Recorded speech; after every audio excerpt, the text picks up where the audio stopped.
Assalamualaikum warahmatullah and a blessed morning everyone. Welcome to the opening ceremony of the IAU 2018 International Conference themed Higher Education Partnerships for Societal Impact. Before we begin, let's stand for the Malaysian National Anthem and the University Malaya song.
Be seated. Thanks. I'd like to now invite Dr. Slamat bin Amir from Academy of Islamic Studies, University of Malaya to recite a prayer. أعوذ بالله السميع العليم من الشيطان الرجيم بسم الله الرحمن الرحيم الحمد لله رب العالمين حمدا حامدين حمدا شاكرين حمدا يوافي نعمه ويكافئ مزيده يا ربنا لك الحمد كما ينبغي لجلال وجهك وعظيم سلطانك. O Allah, you are peace and all peace is from you, and all peace returns to you, O Master of power and glory, in conjunction with International Association of Universities, IAU 2018 Conference. Guide us among those whom you guide, grant us help and pardon among those whom you grant help and pardon. Allahumma ya dal jalali wal ikram. We ask you for the best supplication and the best success, and the best heed and the best reward. O Allah, bless this conference and guide us in the means and ways higher education must protect to make a difference at the societal level. As we, the global higher education communities and stakeholders, deliberate and reflect collectively on social responsibilities in the next 2 days, provide us with solutions and strengths to venture into new partnership that will be impactful to society at large. Allahumma ya dal manni wal ihsan. Bless all delegates of the IAU 2018 conference. ربنا لا تزغ قلوبنا بعد إذ هديتنا وهب لنا من لدنك رحمة إنك أنت الوهاب. ربنا آتنا في الدنيا حسنة وفي الآخرة حسنة وقنا عذاب النار والحمد لله رب العالمين.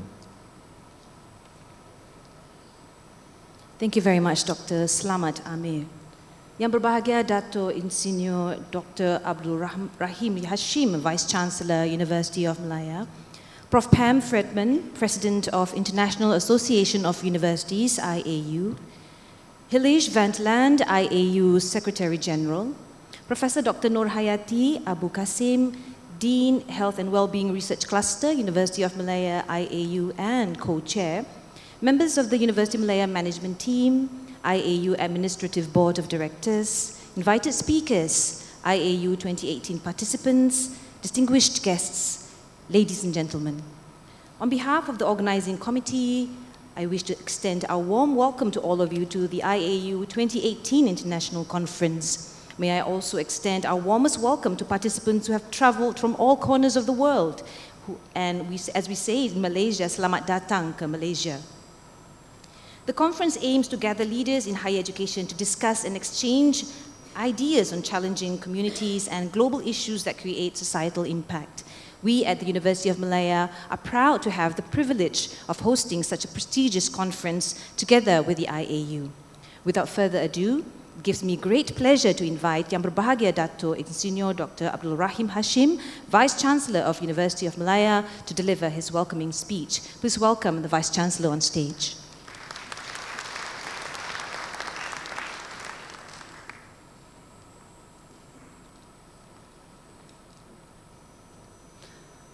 Bismillahirrahmanirrahim. Assalamualaikum warahmatullahi wabarakatuh dan salam sejahtera and a very good morning to everyone. Professor Pam Fredman, President of International Association of Universities, or IAU. IAU 2018 co-chairs from University of Malaya, Professor Dr. Nur Hayati Abu Qasim, Dean, Health of Wellbeing Research Cluster, and from IAU, Hilish Vantland, IAU Secretary General, esteemed IAU board members, distinguished guests, ladies and gentlemen, on behalf of University of Malaya, I'm privileged and honored to extend a warm welcome to all of you to IAU 2018 International Conference. And I extend a special welcome to all those who have traveled from abroad to be with us at this conference. Selamat datang to everyone. I'm pleased to inform you that this conference has attracted almost 300 participants, and I understand this morning it's slightly more than 300 participants from more than 70 countries, covering all regions from the Southeast Asia, Oceania, Middle East, Europe, Southern Asia, Africa, Americas, and also from East Asia. And this year's conference theme, Higher Education Partnership for Societal Impact, we believe is very, very apt as it provides a timely platform for IAU partners from around the world to interact and share ideas on various topics and issues pertaining to higher education and how they can make an important contribution to society at large. I cannot stress enough the importance of the theme of the conference for higher education, as societal impact has always been and will remain a core mission of universities. It redefines the fundamental role of higher education institutions toward sustainability of societies and creating societal impact. Through this conference, the University of Malaya upholds its vision and mission, namely commitment to scholarly excellence to the community through research, teaching, and knowledge transfer. as the Vice Chancellor of the leading university in the country, I cannot even stress that research should not be just assessed on scientific impact alone, but how much it actually generates knowledge that contributes towards addressing societal challenges. In other words, measuring the social, cultural, environmental, and economic returns from publicly and privately funded research.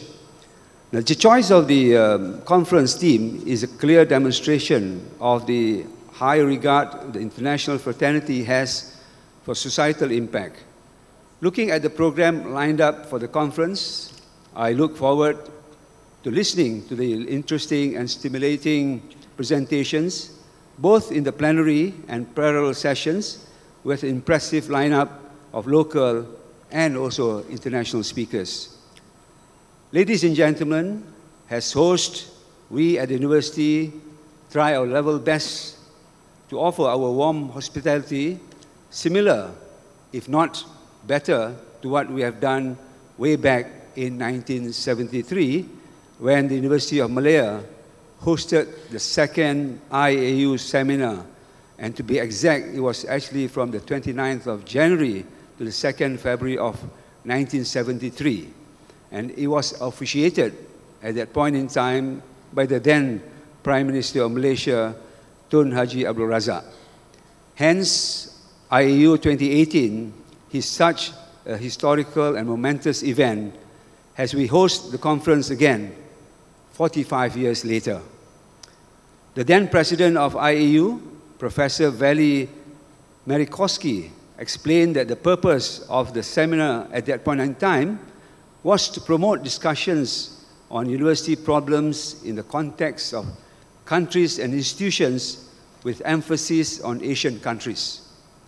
The aim of the seminar then was to study 3 topics: special importance for higher education, namely language and national identity, graduates and the labor market, innovatory role in society. Interestingly, these issues are of concern even till today, more so with the role of higher education in a highly globalized society. Distinguished guests, I would like to express my gratitude to IAU conference organizers, led by the co-chairs, Prof. Dr. Nur Hayati Abu Qasim, as well as Hilich Van Lan, the IAU Secretary General. I would like also to thank IAU for giving us the opportunity to host this prestigious conference this year. And I believe we have chosen a venue that guarantees a successful conference. For international delegates, I hope you'll take some time off and take the opportunity to visit Malaysia, known also as the gateway to Asia. So let me now close by wishing you a delightful, productive, and stimulating conference. Thank you. Thank you very much, Dato' Vice Chancellor, for the welcoming remarks.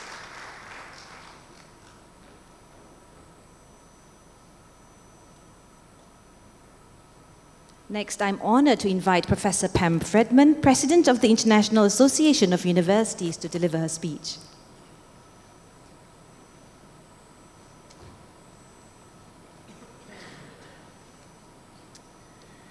Welcome, everyone, participants, distinguished guests, and I would say a special thanks to the university and to the Vice Chancellor Hashim, and for the nice words he was saying. Welcome to the 85th conference, International Conference of IAU, and the theme, Higher Education Partnership for Societal Impact. I think that is something that we will not just discuss these 2 days. It is an issue, and it is important to discuss that in the future. I would like to thank not just the host, because it's been wonderful, we're well taken care of. I would like to thank also the staff at the university, at the office, and the people in IAU, the organizing committee, and the program committee. Because without you, there wouldn't have been any meeting today. You have done a wonderful job, and even though we have not finished, we are just starting, I'm quite sure and confident that this will be a very, very nice meeting all through. I also would like to say, as said yesterday, that the students has been very, very participating, welcoming us, guiding us, interact with us, and last night they were performing with such an energy that we should bring forward for the next 2 days. Students, they are really the hope for our future. IAU was formed 1950 under the auspices of UNESCO, and it is an official partner of UNESCO, acts as the voice of higher education to UNESCO and also to other organizations, of many are here and represented here. It is a forum for leaders of higher education institutions and associations, and I would like to quote part of the mission of IAU. IAU advocates for the higher education policies and practices that respect diverse perspectives and promote social responsibility. And the last one is really connected to the theme of this conference.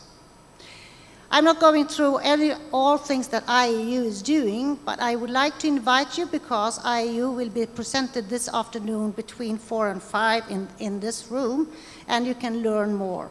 But I would like to take the opportunity to say that the board of IAU is here, so could you please raise the board members so you will be recognized among the other participants?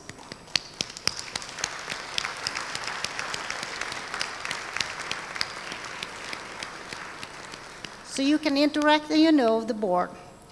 I would also like the staff of the IAU to raise up so you can recognize them and meet them and put out questions.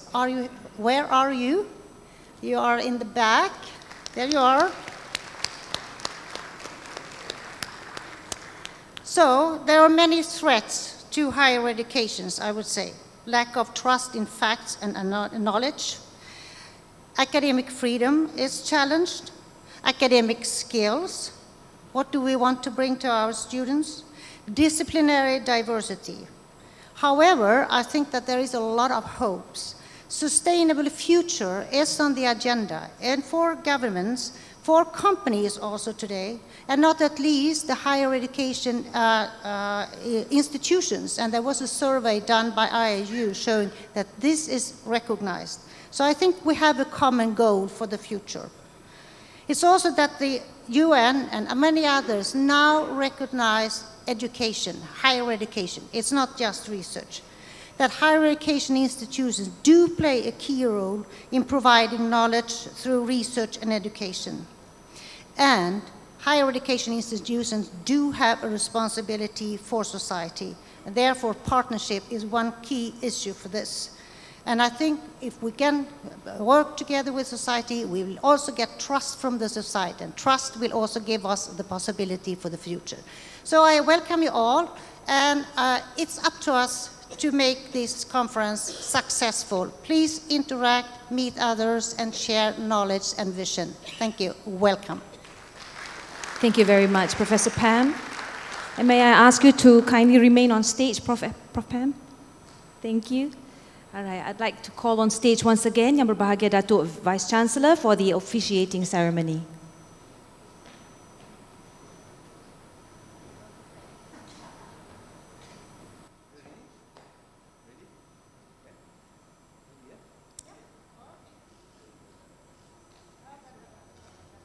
There we go.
Congratulations, University Malaya and IAU 2018. Thank you, Datuk Vice Chancellor and Professor Pam Fredman for officiating the IAU 2018 conference. Ladies and gentlemen, now that we have officially opened the conference, I wish you a delightful and fruitful conference for the next 2 days here at KL Pullman Bangsa. We will now proceed with the first plenary session chaired by Hilich Ventland. Thank you and have a blessed rest of the day at the conference. Assalamualaikum warahmatullah.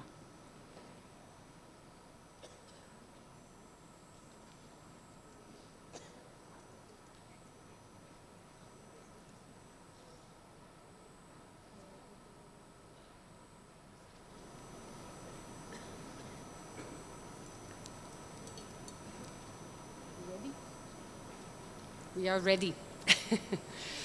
So thank you very much for being here this morning indeed, and welcome to this opening plenary session, where I'm very pleased to have two excellent speakers with us here today. Rita Locatelli, UNESCO Chair on Human Rights and Ethics of International Cooperation. She works at the University of Bergamo, but she just learned and informed me that she also works at the University of Bologna. We also will welcome Dr. Harit Ahmad, who is the Director of Photonics, the Photonics Research Center at the University of Malaya. But I would like to start by maybe shaping a little bit of a context to this session, and we would like to have not only the presentation, but also an opportunity to exchange a bit and to have a start of a dialogue here from the forum, but also with the room if we can. So yes, the world is changing, there's no doubt. Education in general and higher education in particular is also changing. Societies everywhere are undergoing deep transformations. And this calls for new forms of education to foster the competencies that societies and economies need for today and for tomorrow. We should certainly not forget today, because we always focus on the future and then forget that it is today that we have to start implementing these changes. This means moving beyond literacy and numeracy at all the education levels. It also calls for moving beyond disciplinary boundaries in higher education. It calls for moving beyond higher education borders to focus on learning environments and on new approaches to learning for greater justice, for social equity, and global solidarity. Higher education must also be about learning to live on a planet under pressure. It must be about cultural literacy, on diversity, the languages, we talked about it, the cultures, the diversity, and certainly not go for a world that would be homogeneous. There are many challenges that we face today. They are global, and there are many ways to addressing them. So it must be about cultural literacy, as I just said, on the basis of respect and equal dignity, on helping to weave together the social, the economic, and the environmental dimensions of sustainable development, for that matter. This is, and this calls for a humanistic vision of education, and this calls for a humanist approach to education as an essential common good. The vision renews with the inspirations of the UNESCO Constitution agreed 70 years ago. It also renews with the inspiration of the IAU Constitution that was adopted and signed also 70 years ago. And it will reflect new times as well and demands. Higher education is key to the global integrated framework of Agenda 2030 and of the Sustainable Development Goals. So today we welcome two speakers, and not just any speaker.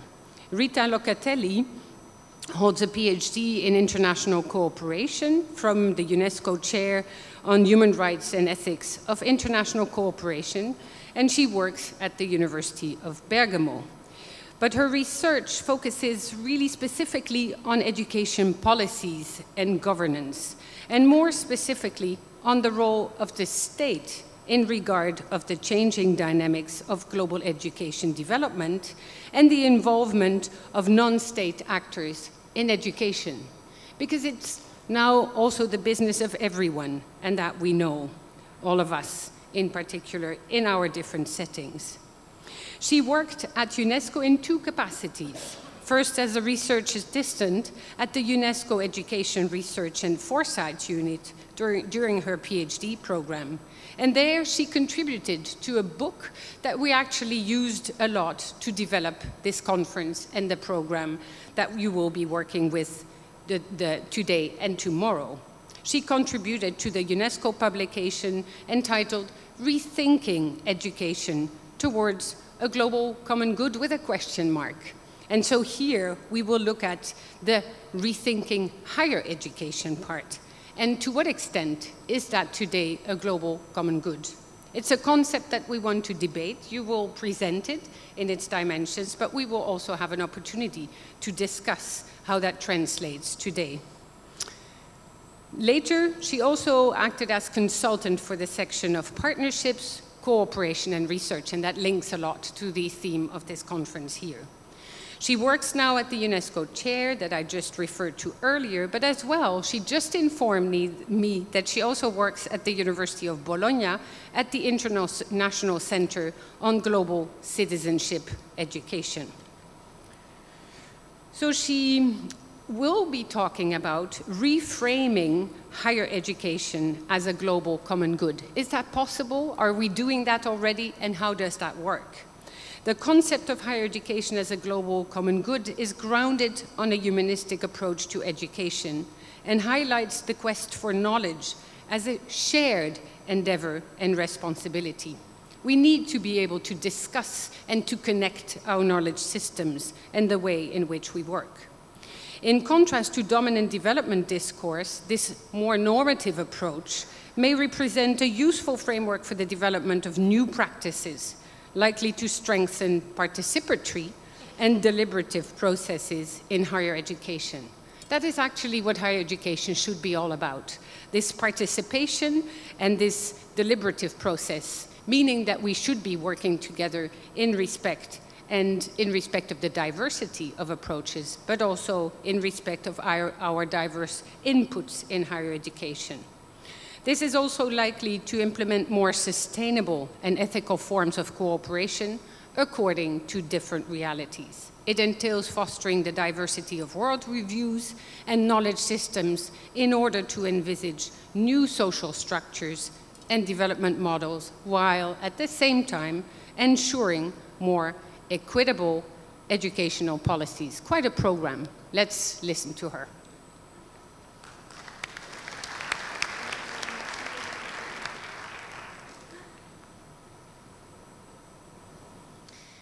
Okay, first of all, thank you very much, Hilige, for this introduction, and to the IAU for inviting me to Trine. I had the pleasure to meet last spring with Hilige at the IAU when I was doing this consultancy at UNESCO.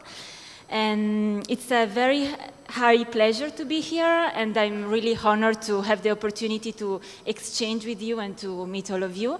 I'm sure there will be time to enriching discussion. As Hilige was introducing, I will try to suggest how we could reframe higher education as a global common good, and why is it important today to understand higher education as a global common good. As it was anticipated, I think the slides are moving, yes? Okay. I will begin with the origins of this discussion to say, sorry, first slide. I don't know, okay, great, thank you. I will start with the origins of this discussion, what is this discussion moving from? And Rethinking Education is a very important publication which contributed to this discussion. And then I will explore why the principle of higher education as a public good is under strain today, and how can we reestablish the public in higher education? What does it mean to reestablish the public in higher education? And how can the concept of common good be applied to higher education? And therefore, how can we understand higher education and knowledge as global common goods. And the idea of knowledge was already mentioned in the introductory statement as well by Pam before. So there are very important concepts, normative concepts that need to be further explored. The origins of the discussion can be traced back to rethinking education towards a global common good. I don't see if the slide has changed. I see it's changed here, but okay, now it is. Ah, okay, great. Rethinking education towards a global common good. It started a debate on revisioning education in the new century, and it was built upon the legacy of past analysis. You probably already know about the Fall report, which was published in 1972, which founded the idea of the two interrelated notion of learning society and lifelong education at a time when traditional education systems were being challenged. And later, the 1996 Delors report, which proposed an integrated vision of education based on the two concepts of learning throughout life and of the four pillars of learning: learning to know, to do, and to live together, and to be. So rethinking education is really building of these two UNESCO publications and aims to revision education for the future. It proposes, first of all, to counter dominant development discourse by reaffirming a humanistic vision of education, in contrast to more instrumental and economic approaches which have been spreading in the last few decades, and to recontextualize foundational principles for the governance of education, in particular, the principle of education as a public good. So what does it mean? What does all it mean for higher education? Because it's true that rethinking education has a broad approach to education, but specifically I want to explore what are the concrete implications with regard to tertiary education specifically. It should be said that the principle of public good, yesterday it was already mentioned, was already included and mentioned in a couple of world conferences on higher education led by UNESCO in 1998 and then in 2009. And mainly it referred to the funding and role of the state in higher education institutions. It refers broadly to the responsibility of the state specifically, not necessarily on the direct provision on the side of public institutions. This is something that was more referred to primary education and, let's say, basic education. But the idea that in any case the state has to contribute, at least financially, and as a responsibility was very highly promoted by UNESCO. And there were other conferences in the meanwhile where the idea that the state had the main responsibility, but that at the same time also other providers had to take part in the provision and in the funding of higher education was already put forward in the last decade. There are different levels of interpretation when we deal with the concept of public good, and it is mainly, if we see it as an approach vision, it was used mainly to reaffirm a humanistic and integrated vision of education, in contrast to more utilitarian approaches. As a policy focus, it was mainly used as education for the public good, not really as a public good, so this is a distinction we should make. But in any case, it referred to the role of the state and to the refers to the definition and preservation of collective interest for society and to the central responsibility of the state in doing so. So the principle of higher education as a public good, however, has been called into question by recent trends in global education development. In particular, we should mention privatization and massification of higher education. Massification is a huge phenomenon. If we think that enrollment in higher education changed from 19 to 34% between 2000 and 2018, it is really a big, an enormous challenge for higher education institutions worldwide. However, we should also mention that this distribution, this enrollment is uneven throughout the world because, for example, in sub-Saharan Africa, the enrollment in higher education is 8%, which has improved in the last few decades, but it's not comparable to the 75% of enrollments in higher education institutions in North America and in Europe. So it's true that we are talking about massification, but we also pay attention to the fact that massification is uneven throughout the world. This massification has come hand in hand with a greater diversification of providers and funders. For example, in the last few decades, the 30% of growth of enrollment has happened in private institutions, which is a huge, it is a huge sense of what diversification in higher education possibly means. This is because basically higher education specifically has increasingly been seen as a part of knowledge economy, as an engine for development, and a producer of knowledge for economic competitiveness and a facilitator of private interests. This was one of the main rationale for the exponential growth of enrollments in higher education. However, there are some implications of these trends for both the organization of higher education institutions and for their purposes. With regard to implication on organization, these trends, of course, call into question the very role of the state in the governance of higher education institutions, and therefore how to ensure principles of equity, of quality and funding, which are three balls which are hardly compatible sometimes. And as for the purposes, these trends tend to put greater emphasis on private and economic benefits of higher education, and thus can change the social compact between higher education and society. More in general, this can lead to a reduction of public good aspects of higher education, which is increasingly being seen as a private good for which individuals and households should bear the costs. So it is important to understand how can higher education, how the public could be reestablished in higher education, and how could it be reestablished. Of course, it is important at this point to understand what role for the state should we talk about, but at the same time, what kind of state? Because reestablishing the public in higher education is an essential issue of democracy and of participation. Higher education for the public good, or as a public good, was framed by different scholars in different places of the world in order to reaffirm the public mission of higher education. And this, of course, should correspond to different levels of state responsibility, where, for example, the regulatory function should be seen as an exclusive responsibility of the state in higher education, irrespectively of the participation of different providers, but the regulatory framework of higher education should be framed mainly by the state. This has the main exclusive responsibility, I would say. Then there are different levels, for example, with regard to monitoring and funding.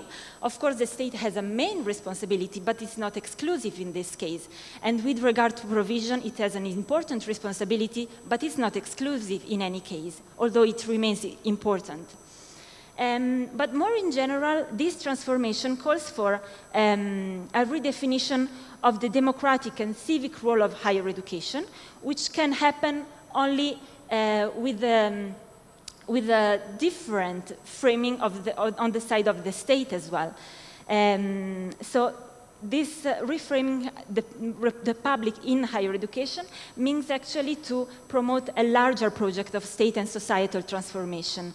And in order also to reestablish higher education as part of the public sphere, as it was mentioned by different scholars, requires in any case a shift in culture. It is not sufficient to say that the state has to come back to higher education. We also have to say what kind of state and how can the state interact now with different parts of society, and how can top-down approaches can be combined with bottom-up approaches. And this is how the concept of common good can be called, can help us to frame this debate further. Because the concept of common good is framed into different philosophical traditions all over the world. Specifically, I draw on Roman law, where res communes, common, means the equal sharing of duties and responsibilities. It is contrary to immune, which is without duties. And it was first brought back by Ostrom, but Elinor Ostrom, who was an economist. And it was used mainly to define in economic theory as irrigation system, the commons as irrigation system, fishing grounds. That's a form of governance which went beyond the state and the market, a form of shared governance and ownership. But then the definition expanded to include more generic material and both immaterial goods, such as knowledge, for example, and education. More in general, to oppose the dynamics of neoliberalism, to recompose the nectars of solidarity and cooperation within communities, and to develop instruments of participatory democracy. So from a philosophical, political perspective, it is more of a unitary category which went beyond the economic classification of goods. And the concept of higher education as a common good actually recall a humanistic approach to education, in contrast, as it was said, to instrumental and more economic approaches. It puts a more emphasis on the quest for knowledge as a shared endeavor and responsibility, because this process of questing and calling into question current frameworks and systems is a common good in itself. It is about pursuing learning in a cooperative way. It recalls also an integrated approach to education because it implies that all actors should be able to take part in this participatory process, and therefore it implies that at different levels, from primary education to higher education, all people have the necessary skills and values and competence to be able to contribute to this vision. And it's about knowledge democracy. It's about fostering the diversity of worldviews and knowledge systems, because in order for people to be able to contribute, of course, it is necessary that they have the feeling that what they are going to contribute to is relevant to their context and to their local communities as well. And it's about, therefore, decolonizing society and imaginaries. It has implications, this vision, this normative framework, let's say, has implications on both the organization and purposes of higher education systems. In terms of organization, it implies to enhance a deliberative and transparent process in order to think jointly. This would be the aim of higher education institutions, actually. And it implies to rethink higher education institutions substantially. What does it mean for higher education institutions to be a producer of knowledge? What kind of knowledge is higher education producing right now? And it is about promoting horizontality versus verticality and enhancing sustainable and ethical forms of partnership and cooperation according to different realities. With regard to the purposes, it's about extending human understanding through open-ended inquiry, which has both an intrinsic and societal value. So it is about recalling the very foundation of higher education institutions, since, of course, they need to be updated, because we cannot trace back to the old centuries higher education institutions, but at the same time, we cannot neglect these important values for the person, for knowledge, and for the democratic society.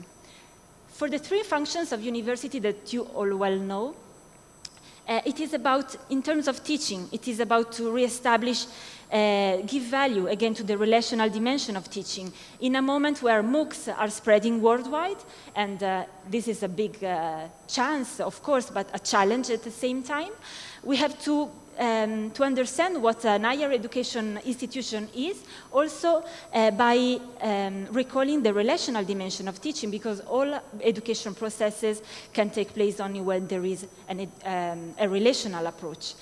Because knowledge is structured in consciousness. This is an Indian quote, and it's necessarily about the relation of two persons. In terms of research, which is the second function of university, not in terms of importance, but just in terms of list. It is about promoting a long perspective. So it's good to have useful research, of course, we cannot do without, but we cannot do without long perspective research at the same time.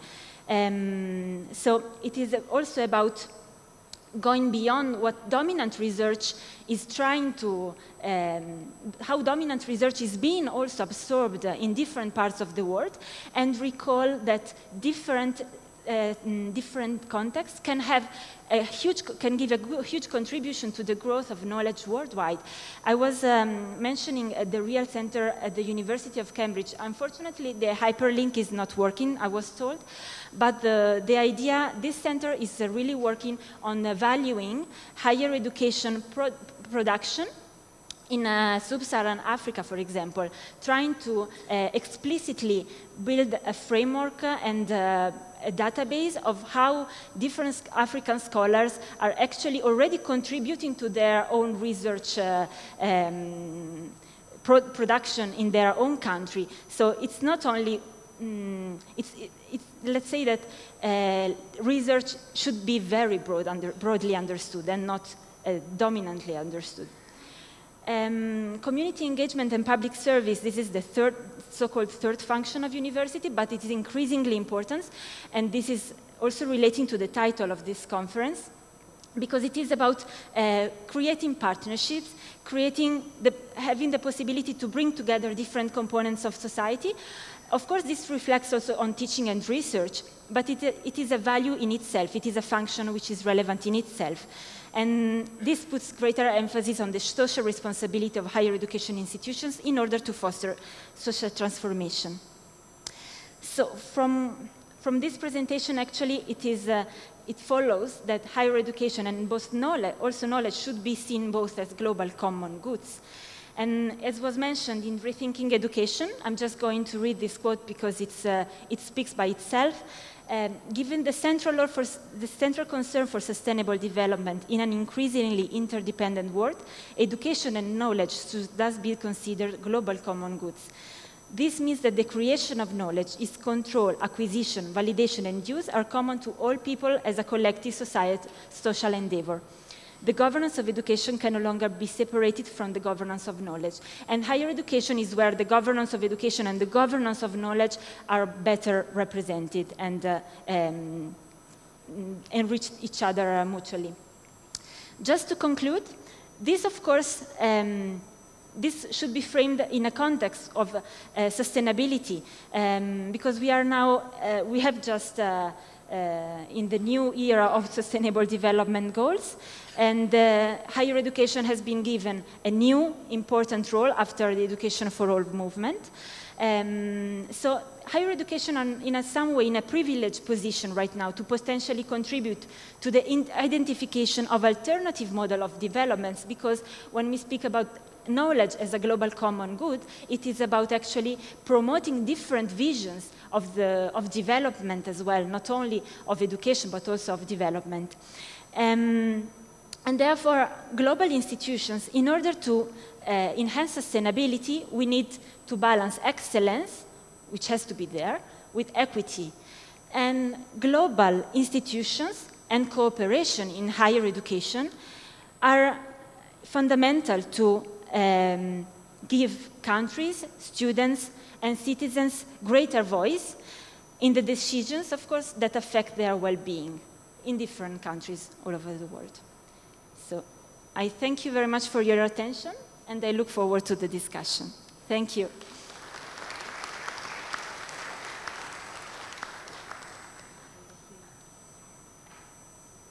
Thank you very much, Rita. I think this sets the stage very well. And as I said, this really connects to also the ground values upon which we wish to develop higher education. Yet sometimes, and we will have that discussion later as well, I wonder, was this not always the purpose of higher education, and did we not lose track along the way? And is it not time to rethink what we do, but rethink that that was actually always the purpose of higher education, to connect the dots, to find new truths, and new truths can only be found together.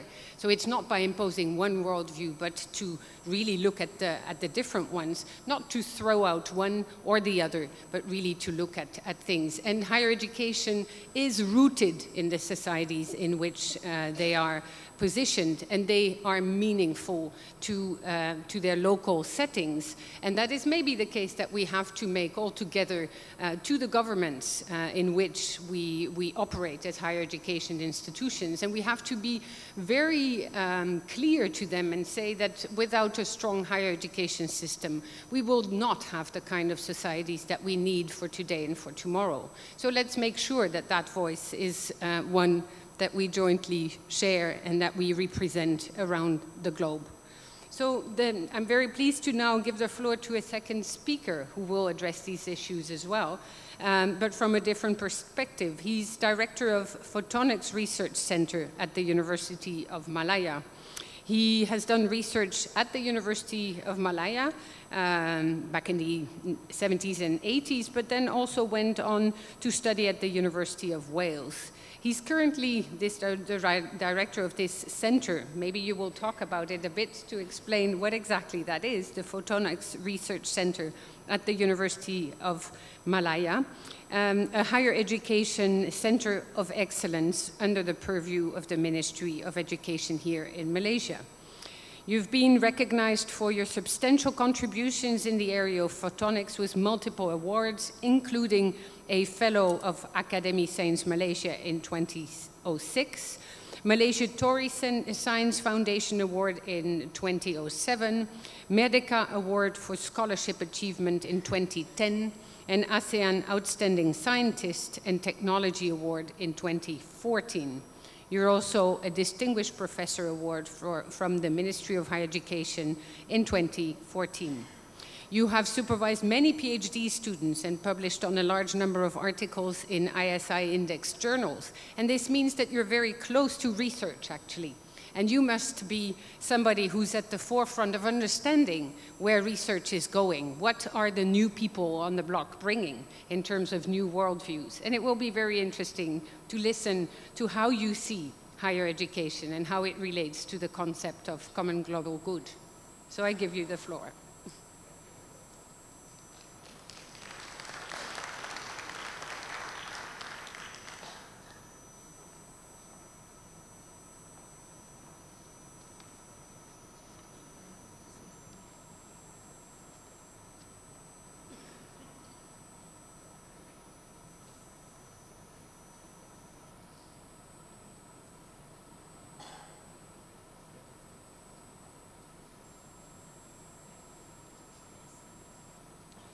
How do I move this? Excuse me. How do I move the slide? This one, these two, is it? Okay. All right. Thank you very much, Madam Chairperson, for the kind introduction. And welcome everybody, especially the Vice Chancellor of University of Malaya and the President of IAU, Professor Pen Fredman, and the board members of IAU and the other members of UNESCO, and also distinguished guests. Thank you for coming and welcome to Malaysia. In fact, I make two different types of slides for today. One is to bring some introduction, the history of higher education, how it started from the day the creation of mankind until today. But after discussing with my colleague, Dr. Kavindran, I think I use the second slide for today to go to the point of the role of higher education, a global common good. This is one of the few times that I gave talks in the general subject instead of the technical subject. As we know, this is the slide overview. I have education as a public good, higher education in the 21st century, education as common good, the Malaysian education blueprint, which we have spent quite a lot of time on Malaysian blueprint. I think it's very important for me to touch about Malaysian education blueprint and the challenges for the future.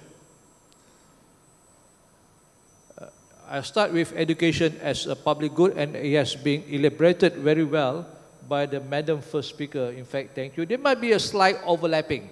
My sincere apology, because we are supposed to talk on the same topic. As we are very much aware, Education as a public good, normally public good has been linked to the function and the role of the state towards the people as per modern Western culture. And according to the economic theory, there are two distinguishing properties that define public good. Firstly, one person consumption does not diminish other people's consumption levels of the same good. That is termed as non-rivalry. And secondly, to exclude someone from consumption is costly, if not impossible, is called non-excludability. And public goods are available to all and not subject to market competition. Normally, it includes clean air that is given to us by God, lighthouses, national security, defense, street light, railroads. And we must be very clear. In the early days, higher education and public university are normally defined as public good because it's fully funded by the state. But as we move on in time, higher education as a public good center on issue of funding and on the function of higher education institution rather than on question of delivery and ownership. State funding and regulation are key components towards ensuring equitable and affordable higher education opportunity. However, the application of public good in education needs to be re-examined due to the increasing private involvement, a shift from the focus of policy and decision making at different levels and by the impact of commercialization and marketization.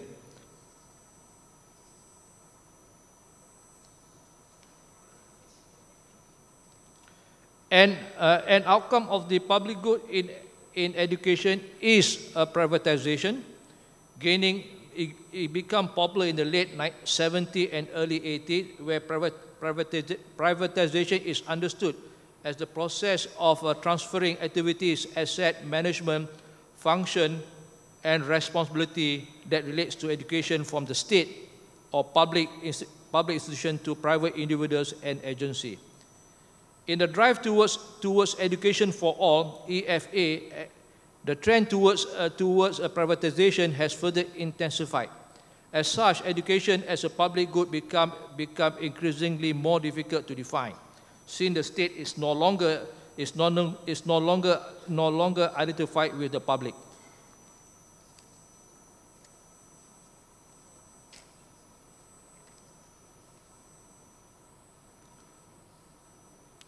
Higher education in the 21st century. The shape of things to come, disjoint from the industry. We have to understand along the development of higher education, the time has come where you have a disjoint from the industry. Currently, there is a disjoint between the university and the industry in the development of technology. In the early 20th century, developments in the industry and the university were on par, but the gap has widened significantly in the 21st century with the industry leading. A good example is the invention of transistor. In the early days, you find the development of the transistor by the industry went hand in hand with the university. As you see in the figure from the slide, in the lower part of the lower right figure, that is the early days transistor, which is very simple, that is being developed at Bell Lab and also at the university. So normally the facilities in the university are about the same as in the industry. As you move with time, you find that, but as time passed, the industry gained a significant lead. Early works on microchip were limited to 10 micron, while now chips are routinely built smaller than 10 micron, about 1,000 times smaller. If you look into about 10 nanometer, if you look at the figure on your left-hand side. However, the curriculum in the university are still focused towards the original technology based at 10 micron. This results in students who reach the market having a significant disadvantage. Students have no hands-on experience.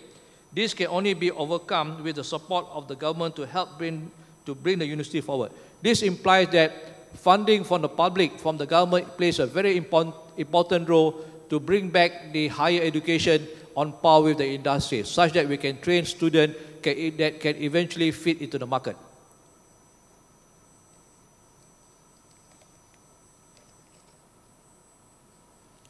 And if you look in this slide, we have to understand that higher education provides a big significant play in the development of industry. For instance, the Silicon Valley, it started with Stanford University, which anchor the development and plays a major role in the development of this area during 1940s and 1950s. Stanford Dean of Engineering, Frederick Tillman, encouraged faculty and graduates to start their own company. In fact, this is the beginning of Hewlett Packard, Varian Associates, and other high-tech firms that grew up at the Silicon Valley around the Stanford campus. This shows that higher education, university, help to drive and provide wealth creation to the country. This is a very important point that should be raised to policymakers. As time goes by, you find that Silicon Valley comprises many major industries, as given in this slide. For instance, SanDisk, Google, and Fujitsu. You have thousands of companies that is around the Silicon Valley. And as we are very much aware, education is increasingly seen by the government as a major contributor to national wealth and economic development. As such, the internationalization of both teaching and research have become the critical objective of most universities. This includes raising quality standard and and to attract the best students and staff to generate revenue, pushing the frontiers of knowledge through research, and also promoting internal diversity. And according to US data, the distribution of a destination country for mobile tertiary students is concentrated in the northern part of the world: US, UK, Australia, France, Germany, Russia, Japan, and Canada. Together, these countries, which account for about 60% of total international students. Other countries plays an important and increasing large destination role. For instance, South Africa, Sub-Saharan Africa, Singapore, Hong Kong, and Malaysia, and also South Korea. If you look, that's the list of countries that plays in student mobility. Globally, there is a change in the way things are done. Economic activity are no longer repetitious as before, but now require high level of skill and intelligence. And manufacturing itself has evolved to become advanced manufacturing, which relies on the heavy use of technology and a focus on innovation, solution design, and agility to respond quickly to changing markets and opportunity, global and national supply chain, and more. This requires a new breed of graduates who are comfortable working with new technologies, with leadership ability, advanced conceptual skill, technology enhanced learning, and higher value of professional ability. Higher education is broadly defined as one of the key drivers of growth, performance, prosperity, and competitiveness.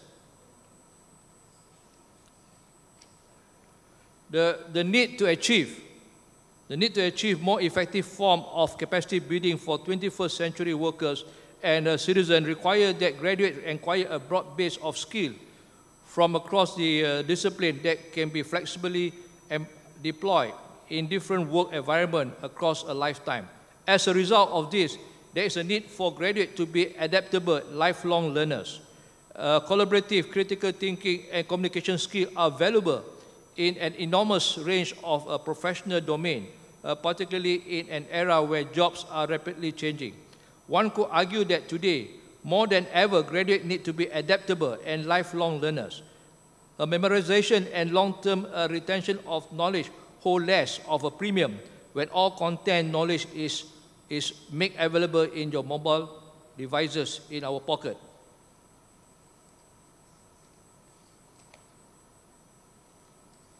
Graduates need the ability for critical thinking, logical reasoning, and lifelong learning attitude that is required to able to differentiate news headline on social media which can be fake or can be true.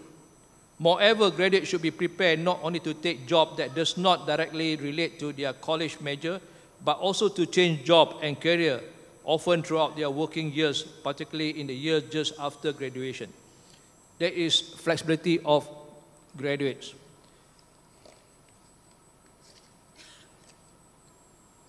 And normally a new skill set is required in the 21st century of graduates or students or people to be employed in the market. Knowledge of science is very important, knowledge of mathematics, knowledge of humanities, knowledge of global world culture, knowledge of social science, knowledge of the arts, knowledge of technology, knowledge of languages other than English, knowledge of sustainability. These are important requirements for the future of our graduates.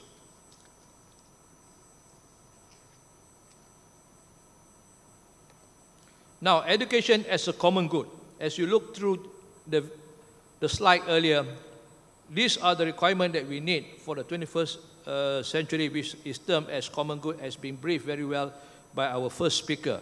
As we are very much aware, education as a common good takes the transformation of public institutions from greater participation of a citizen and community to introduce viable policy and practices in order to overcome more utilitarian and individualistic approaches and build more democratic education system. The concept of education as a common good highlights education as a collective societal endeavor. But the common good is not just limited to the community and the institution of higher education. It also involves the industry and more recently the entrepreneurs. These are very important actors in the role of common good.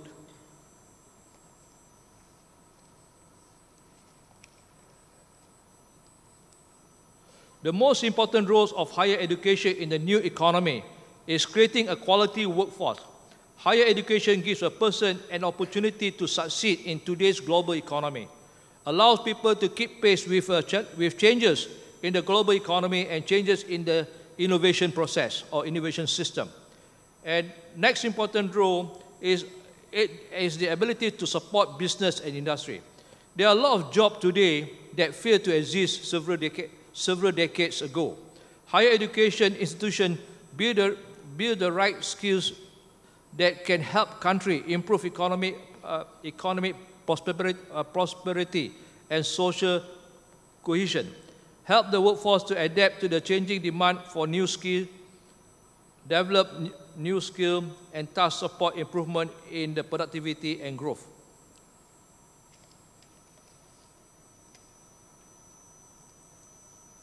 Carrying out research and also to promote technology, as also been mentioned by the first speaker, higher education is an innovation driver towards the development of new technology. A key mission of modern university is finding solutions to big challenges and conducting research within the global priority areas, as well as contributing to social outcomes such as health and social engagement. Focus towards designing technology that result in new products and supplying advanced technology for use. However, knowledge is the true basis of higher education. Its production via research, its transmission via teaching, its acquisition and use by students. Countries are putting knowledge at the forefront to create better work. This can be achieved through the training of first-class minds, through major advances in science and technology, and by encouraging an interest in learning.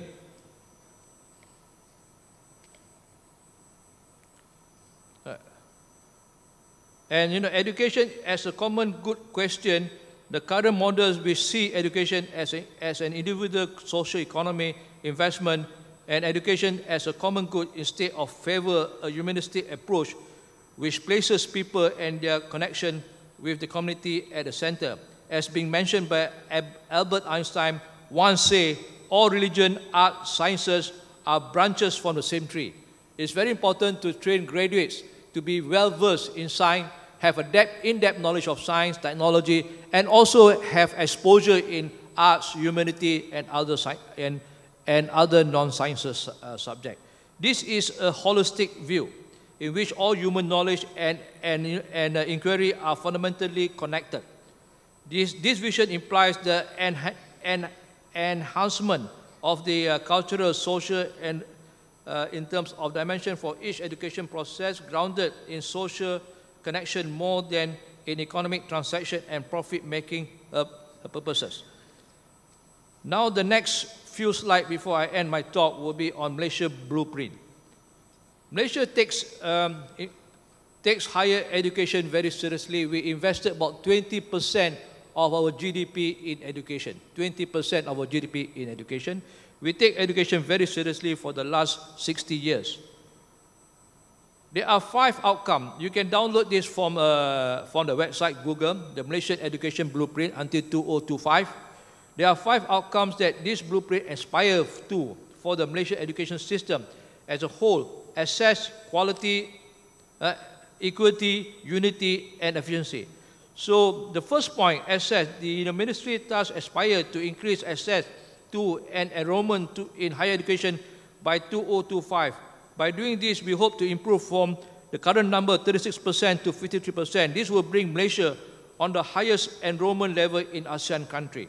The exact pace and nature of this expansion plan will be determined in close collaboration with industry to ensure supply matches the demand. Quality, on quality of graduate, the ministry aspires to increase the current 75% graduate employability rate to more than 80% by 2025. The ministry aims to place one of the university in Asia as top 25, 2 in the global top 100, and 4 in the global top 200 by 2025, whereby on quality of the overall system, the ministry aspires to raise its ranking in research output and also to be very competitive in the ASEAN region as well throughout the world. And the next important point, equity.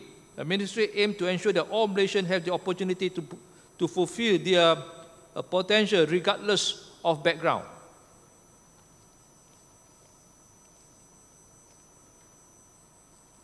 Next point is unity. As you know, Malaysia is multiracial. We have many races that cut across in this country, so it's very important to enforce unity. The ministry is committed to ensure that enrollment in the higher learning institution reflects the mix of Malaysian ethnicity. The aim is to create an education system that provides students with shared value. The most important point here: shared values, shared experience, and common aspiration by embracing diversity. The next point is efficiency. The ministry aims to maximize the return on investment in higher education and to maintain the current level of government expenditure per student across the public institution. As you can see this slide, it may be a bit small from where you are sitting, but this gives you some idea of our 10 shifts that we plan to implement in these 10 years of our transformation plan of higher education. As you see, now the government putting a big plan for TVET program. As you know, Malaysia is, as you compare Malaysia to European or Canada to US, we have not that many small and medium scale industry. We don't have that many small and medium scale industry. Of course, we have many multinational companies. We have many multinational companies, Intel and so on. They are mostly involved in assembly. So there was never any research or any further development taking place in this country. So our students that needs employment have mainly been employed by the public sector and also partly by the private sector. So it's very important for Malaysia as such, as a country, to grow small and medium scale industry. because this will be the source of employment for our future graduate. Because right now, the government putting a lot of funding for TVET program to help to nurture small and medium-scale enterprise in this country, so that this industry will eventually become a place where our students can seek employment and further grow the industry into a large-scale industry. This is the main plan of Malaysian Education Blueprint. And the challenges for the future, ending of my talk, the student of the 21st century have to have this skill set. Communication skill, they have to have this. It's very important now as modern day employment. This includes cooperation, problem solving, and listening skill. In addition, students learn how to deal with conflict. Social awareness skills, students learn how to consider other people's opinion and show empathy. And emotional management skill, the students learn how to manage stress and motivate themselves to work towards a particular goal. Self-awareness skill, throughout the process of collaborating, students learn how to identify and express their own feeling. And also the next important point, the ability to make a decision. This is a very important skill set that is required for the student in the 21st century. With this, I would like to end my talk, and thank you for the time given to me.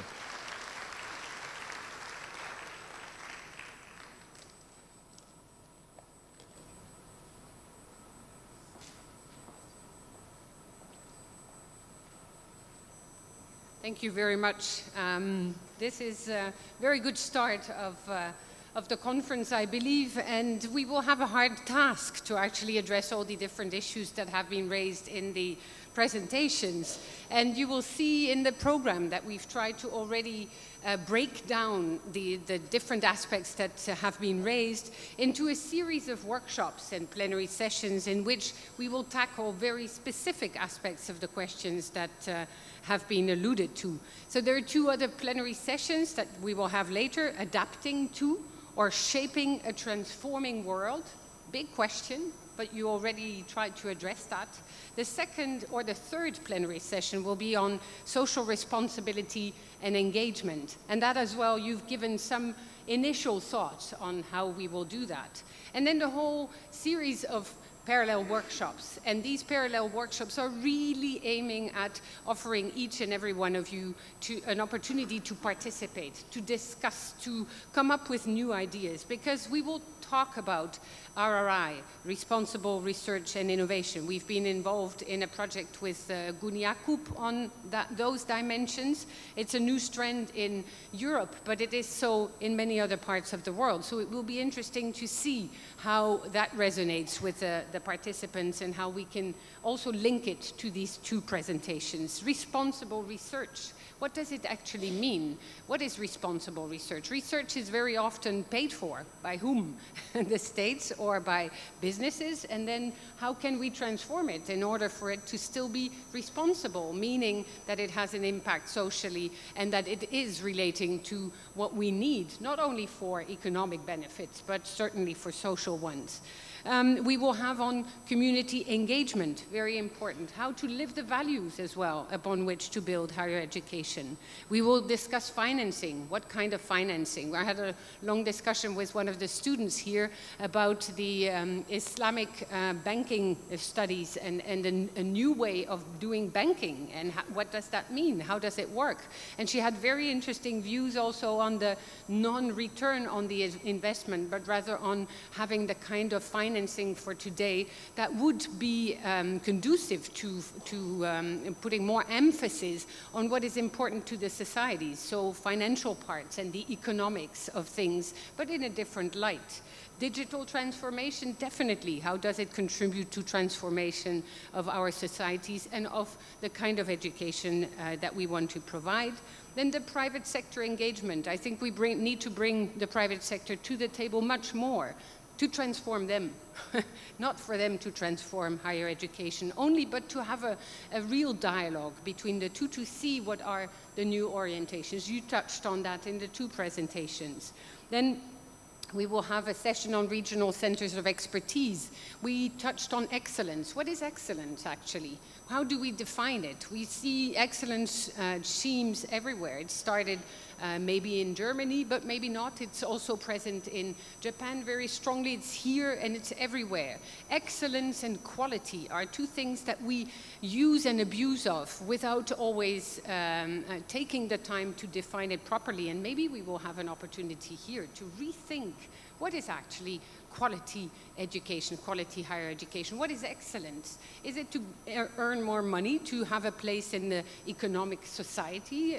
Or is it that we have to rethink the position of the person as a citizen in a society in which we wish to live? So there will be something about teaching and learning. How does that transform? About multi-stakeholder collaboration. How does that work? Also in light of ethics, in light of transformation, in light of sustainable development principles. And then information in how to inform policy development differently and to engage and socially commit to things that we wish to do. So we have a huge program. I hope you're ready for that. And so here I would like to discuss maybe a few of these points and to get back to the notion actually that is at the heart of everything that we do. We just had 3 days of very intense board meeting, the IAU board meeting. The board members you saw, they're present here. They're here to discuss with you as well. And we had these strong discussions about what it is actually that higher education institutions should stand for and how is the future to be informed by new ways of doing things, but not always new just for the sake of new, but really to reposition and to rethink things.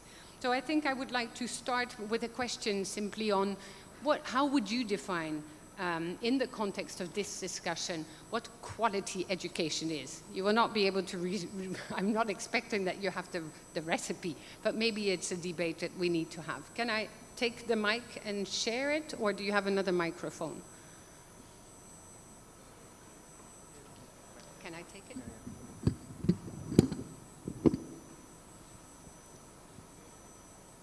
So, a question, quality education. Would you have a definition, or would you like to open the discussion? Maybe I think our first speaker has written the UNESCO report. I think maybe she will take the honor of answering the first question. You see how difficult it is.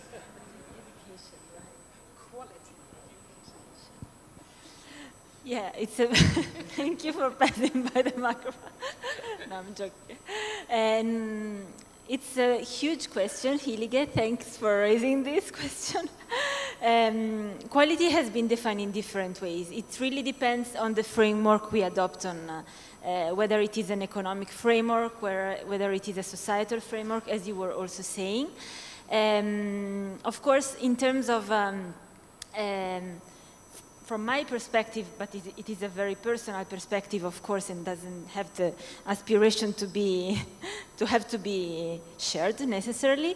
But quality education is really the one who help people develop its full potential. So it's really about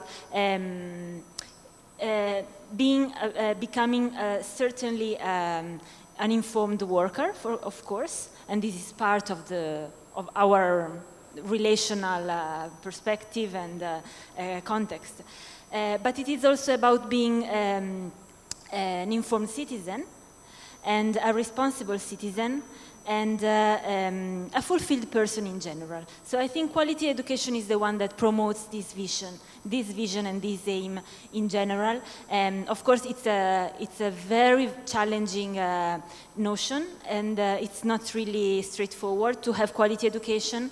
Of course, this notion changes at different levels of education, but the main, if we are talking in general terms, I would say this should be quality education. Thank you.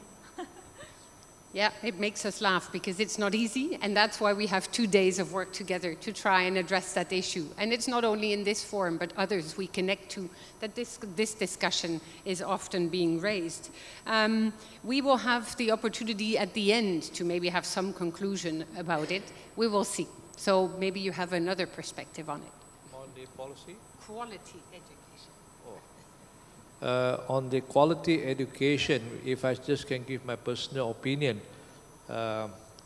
as we very much understand in my slide what actually transpired in the last 20 years, 30 years, you find that there's a lot of disjoints between the marketplace, the industry that will provide employment, and also for our students to have the right education.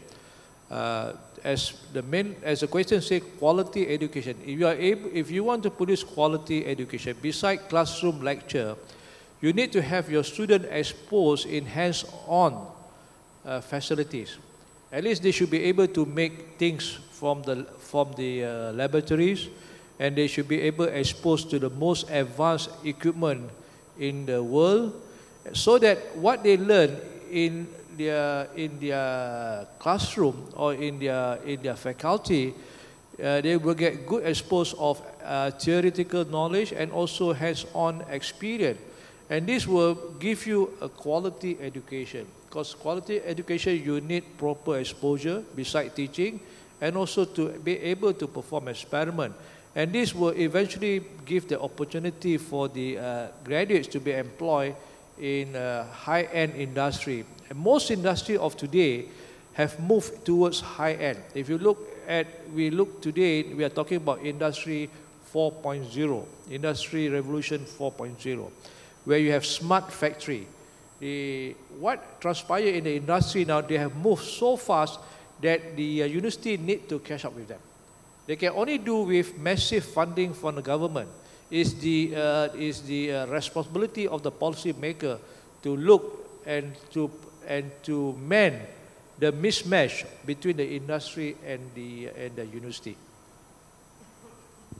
So you're actually saying that we need to re-educate our policymakers. That's interesting. We at the IAU have been very pleased on two occasions actually to have been invited on board discussions to redefine the Malaysian blueprints for higher education once and for internationalization a second time. And the discussions were really, really very constructive and interesting with the policymakers, with your ministers. And sitting at the tables with them, it allowed to open discussions on skills-based education or competence-based education. What kind of an education do we want? And the discussion very clearly also called for a reverse question. What kind of a society do we actually want? What kind of a society do we want to live in?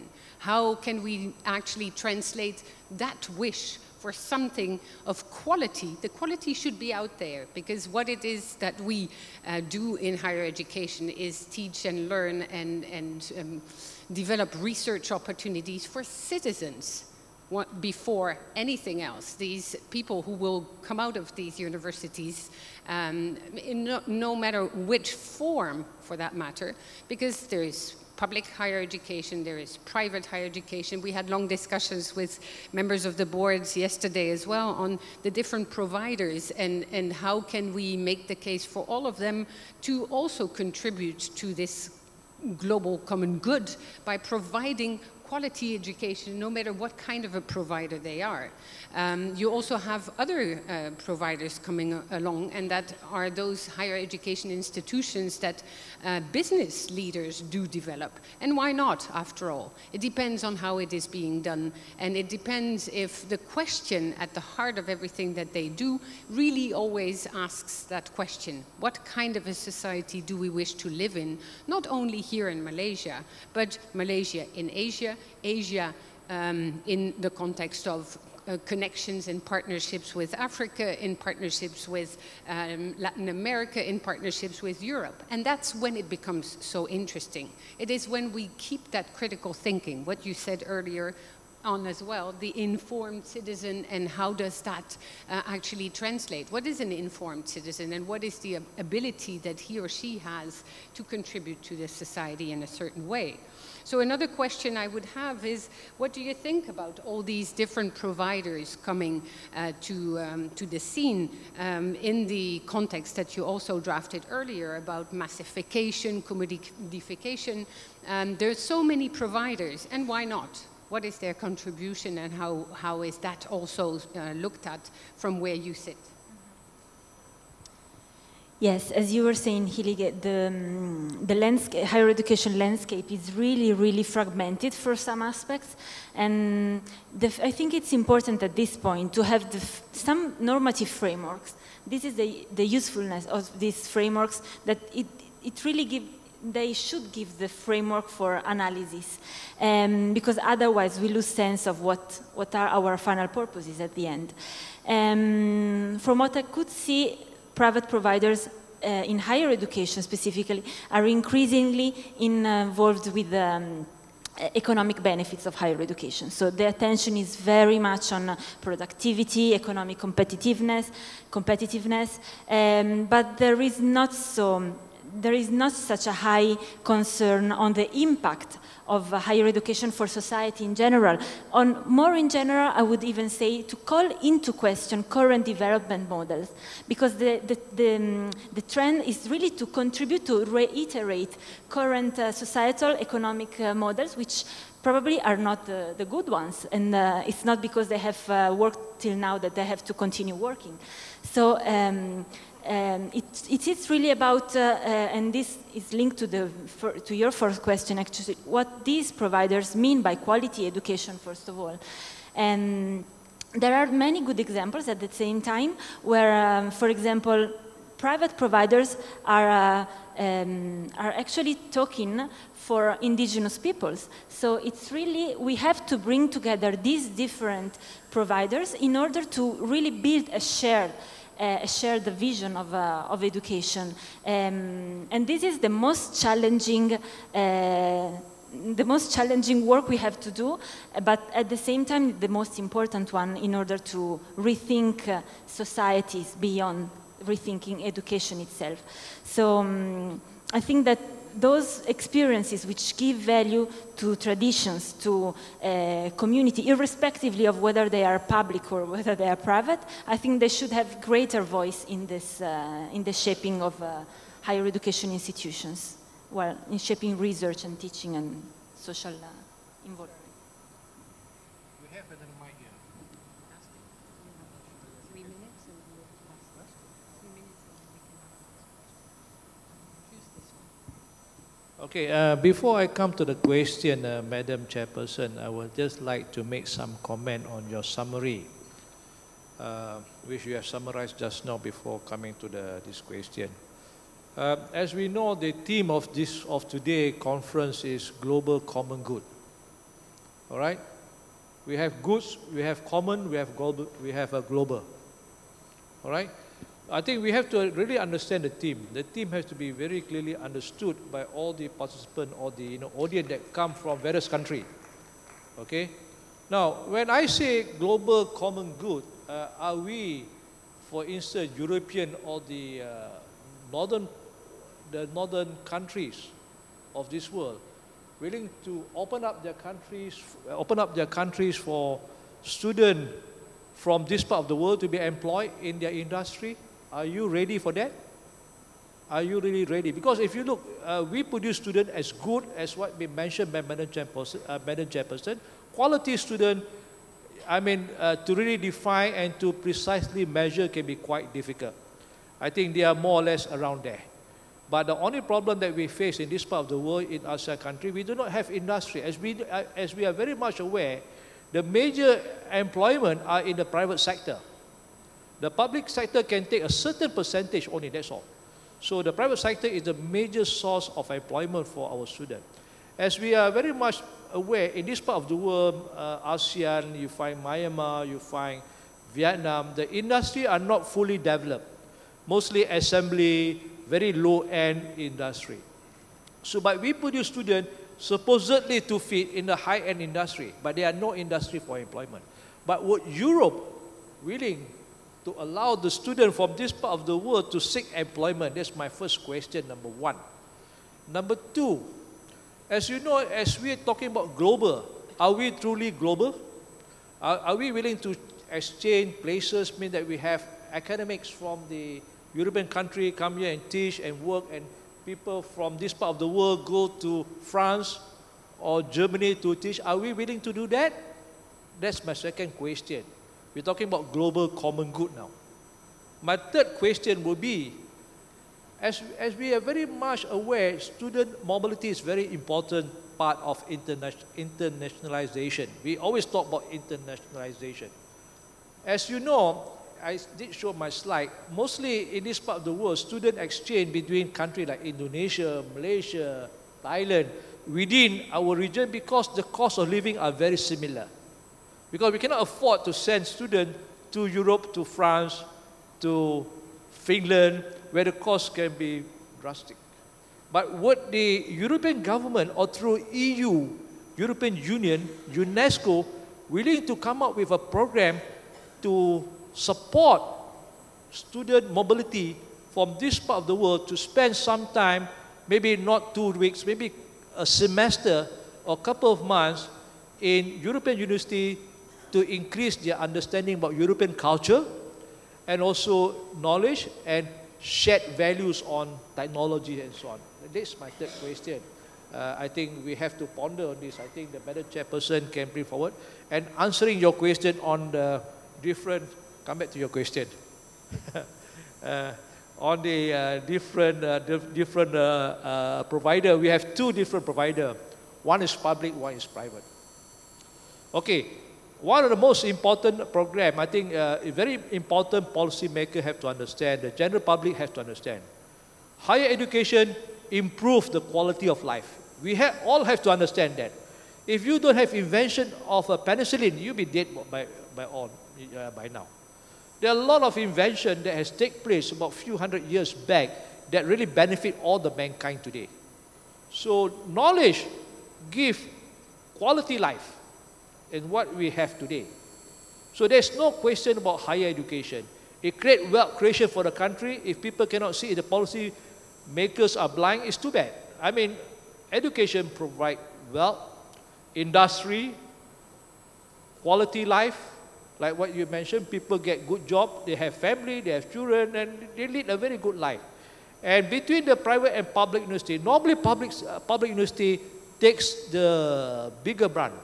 They produce students at higher cost because they produce science, STEM, STEM. We produce students to become engineer, doctors, scientists, and those would require very heavy investment. So normally the public university spend a lot of money. Private university, of course, they provide education. There's no doubt about that. But their area of education are mostly like accounting, business, where the cost involvement is rather low compared to the public university. So we have to be very clear when we discuss private provider and also public provider.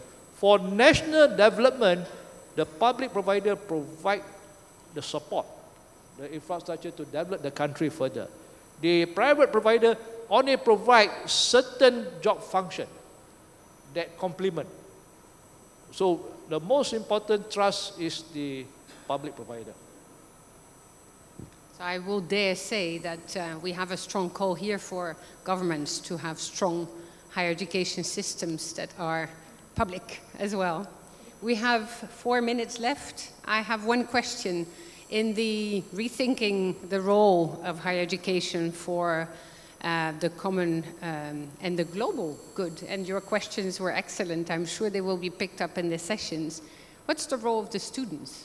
Do they take part in your discussions, and do they help shape what they see and where they see the future of higher education? Maybe I go back to you. 2 minutes, not more. Otherwise, we will be... Can you please repeat again the last few lines, if you don't mind? Oh, the role of the students. Okay, the role of students, as I did mention in my slide, the role of students has changed with time. All right? In the early days, we have depth of knowledge. So if you do engineering, you have a certain amount of depth, a good understanding of the subject matter. But in today's world, the role of students is slightly different. As what IBM is say, they call it a T shape. You have depth of knowledge and also exposure of other areas like management. You have some idea about accounting. You have some idea about music.